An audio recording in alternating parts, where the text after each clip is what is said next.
Hello guys, welcome to YouTube channel.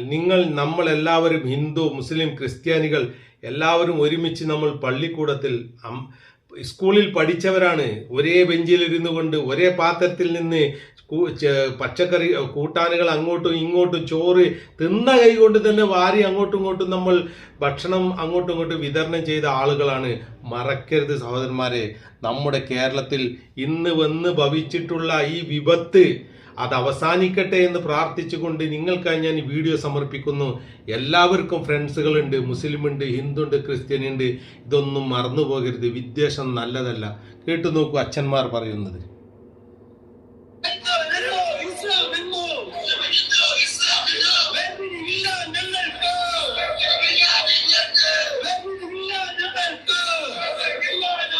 കഴിഞ്ഞ 10-12 വർഷമായി വലിയ രീതിയിലേക്ക് ഇന്ത്യ അറിയപ്പെടുകയാണ്. ന്യൂനപക്ഷങ്ങളെ വേട്ടയാടുന്ന ഒരു സ്ഥലമാണ് ഇന്ത്യ എന്നുള്ളത്. അത് വലിയ രീതിയിലേക്ക് ഭീതി ഉണർത്തുന്ന സംഭവം തന്നെയല്ലേ?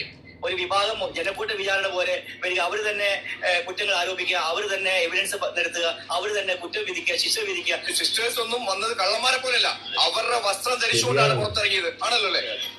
എനിക്ക് എപ്പോഴും ഒരു അഭിപ്രായമുള്ളത്, 5 വർഷം 6 വർഷം മുമ്പ് ഈ പ്രതിഷേധം ഞാൻ മനസ്സിൽ കണ്ടതാണ്. കാര്യം കുറെ മുമ്പ് ഒരു അച്ഛന്മാരെയും സിസ്റ്റേഴ്സിനെയും സമയത്ത് വരെ നിങ്ങൾ പ്രതികരിക്കേണ്ടിയിരുന്നതാണ് എനിക്ക് പറയാനുള്ളത്. തീർച്ചയായിട്ടും അത് തന്നെയാണ് ക്രൈസ്തവ സഭയുടെ പരാജയം എന്നുള്ളത് പല ആളുകളും ചിന്തിക്കുന്നുണ്ടാവും. പക്ഷെ ഈ സിസ്റ്റേഴ്സിനെ അറസ്റ്റ് ചെയ്ത സമയത്ത് ഈ പള്ളിയിൽ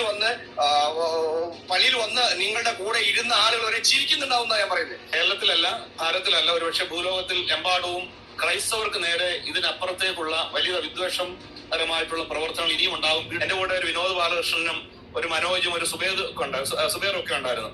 ഒരു ഭക്ഷണപ്പൊതിയിൽ ഞങ്ങൾ ആർത്തിയോടെ ഭക്ഷിക്കുമായിരുന്നു.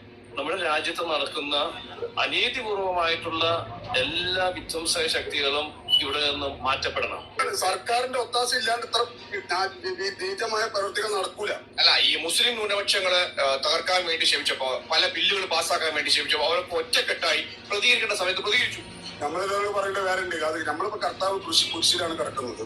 രക്ഷകരായി നിന്നിട്ട് പിന്നെ അവരാരായിട്ട് മാറുന്നത്